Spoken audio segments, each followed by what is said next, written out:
Yo guys! Magandang araw, magandang gabi mga kalingap. Siyempre at muli, magbabalik na naman si Papa Shedder upang magatid na naman ng kakaibang news, update, balita sa inyo lahat mga kalingap, ang mga kamay Chris natin dyan. Siyempre ang mga ka-7-Eleven natin dyan. Mega loud shoutout po sa inyo lahat. Grabe na to guys. For today's video guys, Kalingap Mikoy, Papa Mikoy guys, no? Naghahanda na po sa parating na Part 18 at kakanta daw dyan si Papa Mikoy ay nagpa-practice na po sa pagkanta itong si Papa Mikoy para sa parating na Part 18 at ang mansari ng ni Chris, mga kalingap. Siyempre, bakit kaya naman at binabas po si Kalingap Beshi? Bakit po binabas ng mga manonood itong si Kalingap Beshi? Anong dahilan? Nagpapasaya lang yung tao? Bakit napakakitid na mga utak nyo? Si Beshi ay pampasaya po ng mga kalingap, Kalingap Team, Kalingap Reactor o saan po ng vlog ng ni Chris. Nagpapasaya lang po sa lahat po, di ba? Nakita nyo naman kay ni Jomar, kina Edzi, nandun si Kalingap Beshi ay nagpapasaya. Bakit pa ninyo binabas yung tao? Pinapasaya lang kayo. Mga makikitid talaga ang utang nyo. Tara guys, panoorin natin. Siyempre, kung bago ka pa lamang sa ating YouTube channel, huwag kalimutan mag-like, mag-share, mag-subscribe, pahitang notification bell button para updated kayo sa mga ilalabas natin reaction video mga kalingap. Siyempre, huwag kalimutan supportahan sina Kuya Bar Santos Matubang, Ate Edna Vlogs, Kalingap Rob, Kalingap Team, Ate Jack Matubang, siyempre Kalingap Mikoy. Subscribe niyo po ang kanyang YouTube channel. Siyempre, Kalingap Beshi guys, huwag kalimutan supportahan din para sabay-sabay tayong umangat guys. At huwag na natin patagalin to guys. Panoorin na natin. Let's go! Grabe naman, binabash si Tita Alma kasi nag-sponsor. Grabe naman yun. Oh, may nagbasa. Debra, Jua, shoutout po sa inyong dalawa, yun. Ayoko kasama si Beshi sa live, ang gulo niya kasi maro siya magulo, kaya pa ganyan ko ayoko manood. Ay? Huwag naman ganon. Ano, kasi Beshi ay nagpapasaya lang naman, kaya ayun. Ang saya kaya pag kasama natin si Beshi. Si Beshi ay ginagawa ang lahat para pasayahin kayo. Sino? Anong pangalan? Secret. Yun. Shoutout po sa iyo, Tita Estrella. Sorry po kung hindi mo po nagugustuhan yung aking pagpapatawa. Okay lang naman po pag andito ako, pwede ka pong lumabas sa live ni Mikoy. Wala namang problema. Oo. Ano po, okay na po. Masaya ka na. Thank you so much po. Magkano pang masahe from Manila to? Emery Cardinal yan. Tulog na ba si ano? Yes, masaya ang live. Guys, hindi daw masaya. Andito ako eh. May may isa. May bangot. Huwag na lang pansin. Carmen Sita Rekindin. Hello po, handsome Mikoy. Maaya mo na masanay kaming makita ang bugbugan yun ni Mikoy. Sabi niya, Bugan, bakit wala ba? Mamita, shoutout po. Hindi po ako nakapag-vlog nitong nakaraan, kaya yun. Pero meron na pa nun. Binalikan ko po lahat ng mga beneficiaries natin. So, ayun po mga karingat, kayo lang husga kung deserve ni Beshi ang ganitong komento. At ngayon po mga balingat, ang dami na tinahabaman kasi malapit na ang Part 18 ng Request Tandem. Ang sabi nga po ng ating Freaky Boy, baka this week or next week. At abangan din po natin mga karingat pang-upload sa Charity Blood na puro good vibes at saya. At ang isa pa po mga balingat, ang vlog kay Nanay Aida. Grabe ito mga kalingap, ang dami natin hahabaman. Part 18 ng Big Kristan din na talaga namang halo-halo ng reaksyon ng mga tao. Alam kong marami na naman ang matutuwa. Kikilihinuti kaya sabay na paharamidam sa darating na Part 18. Para sa mga naksubaybay palati kina Bikoy at Kista. Alam mo hindi sila yung tipong typical na sweet at hindi sila yung tipong tandem na puro harutadam. Dahil sila yung duho na punong-puno ng asaran, bartagulan at banat ng banat sa isa't isa. Pero deep inside, alam nating may special na tuwang sila sa puso ng bawat isa. Ang galing talaga ng samahan ng Chris kasi sa bawat skulitan nila ay may damalhak yung tipong nag-aasaran sa kamera. Pero sa dulo, napapamiti sila ng palihin, sadyang hindi na nila maitataho yung totoo nilang mararamdaman.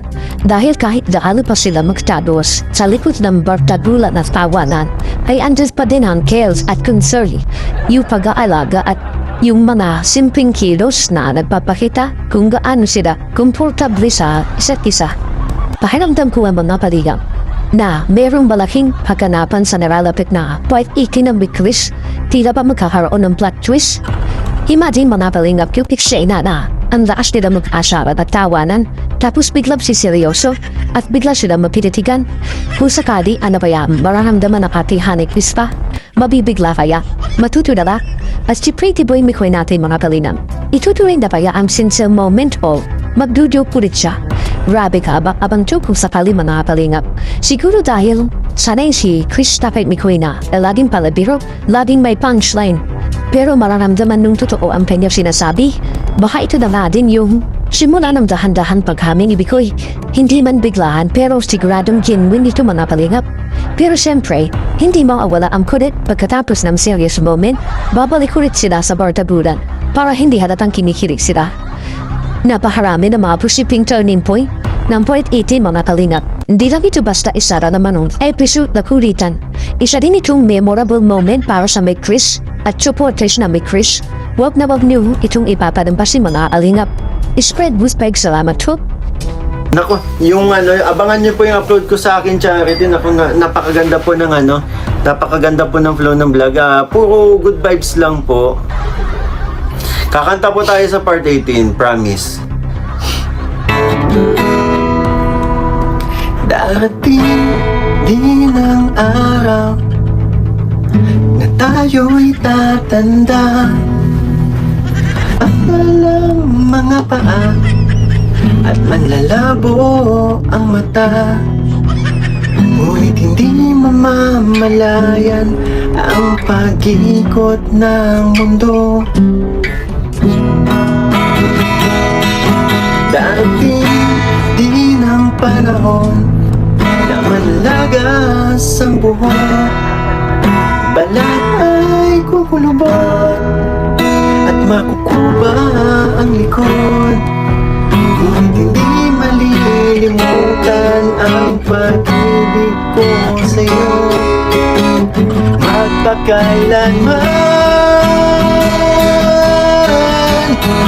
Panahon na ililipas din, mga araw ay daraan. Ang mundo ay papanaw din, ngunit hindi ang aking puso. Ngunit hindi ang pag-ibig ko sa'yo. At yun na, narinig natin itong si Kalingap Mikoy na binabas daw itong si Beshi dahil napakagulo daw pag nagla-live itong si Kalingap Mikoy.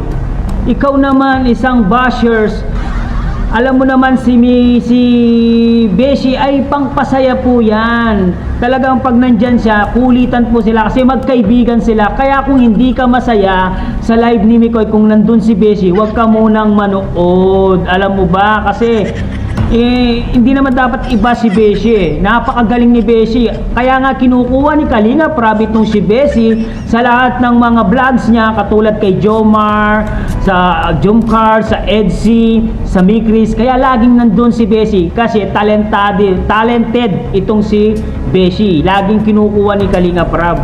Kaya kung ayaw mo kay Beshi, siyempre mas ayaw namin sa'yo.